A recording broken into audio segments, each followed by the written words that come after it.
So hello, my name is Adisola. I teach crochet in various centers around the place. Now, today I just want to help us, guide us through crocheting. What is crocheting? We just need to know that crocheting is more about making loops upon loops.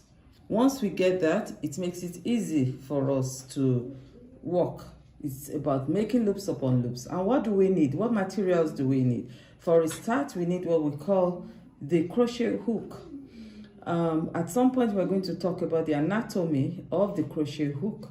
But for now, let us know that we need to get a crochet hook. I would always suggest between 4.5 millimeters and 5 millimeters for beginners. Now, we need to get what we call the yarn. The yarn that I would always use, these are wools as well. I will always use the acrylic 100% double knitting yarn. They are very good for starters because they are big and they are not too big and they are not too small, and they can easily go through the crochet hook. So for today, we also need, one of the other materials that we must never do without is the scissors, a pair of scissors. We need a pair of scissors at all times. So we need a crochet hook, we need the yarn, which is the wool. I will always go for the double knitting acrylic and 100% acrylic. And also we need the scissors, a pair of scissors to cut our yarn at all times. Now at some point we will also need the tape rule, but that's not necessary at this moment. So for today we're going to learn how to make a slip knot. A slip knot, it's what we need to start to cast our chains. So how do I make my own slip knots? The first thing I do is to get the yarn like this and make an end. It doesn't matter, the end could be towards the right side, the shorter end of it could be towards the right side or the long or the left side. It doesn't really matter. The most important thing is to do what we call the end with a long tail. So the end with a long tail. Now make sure that the short end is just about 1/3 of the longer end. So the short end should be about 1/3 in length of the longer end of it. Now for me, this is my end done. The next thing I'll do is to cross over the end to the other side and make it parallel. So like I'm doing a P now. The shorter end is going over the longer end, the longer yarn, and it's making a P. So what do?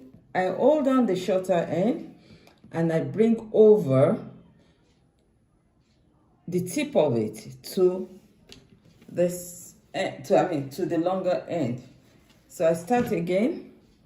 There's the yarn. I make my end. The shorter end is about 1/3 of the longer one, and then I bring the shorter end over and make it parallel to the other longer one. Then I bring over the tip of the longer one while I hold the shorter one. So that is it. Now what I do next is I still hold on to the shorter one and I pick the one in the middle now. As I pick it, I hold it up and then it forms the knot. This is what we call the slip knot, and it forms the foundation for the chains of for the chains we make in crocheting. Now this is a slip knot. Now the next thing to do is to make sure that the shorter end is always at the back while we pull the longer end of the yarn. I'm going to do this all over again. It's very easy now to rip off.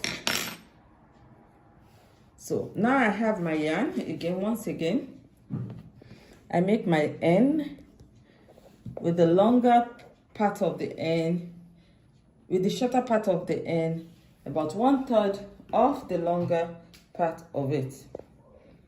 Now I bring the shorter end over to the longer end to form something like a P.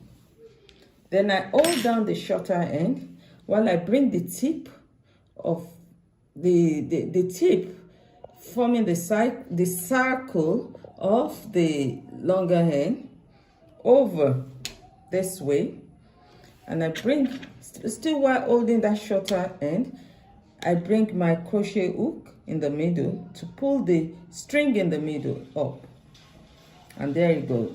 Now, like I said, the longer end should always be in front, while the shorter end will be at the back. The reason is we'll be working with the longer yarn. That's what we'll be working with, so it has to be in front of the hook. So that forms our slip knot.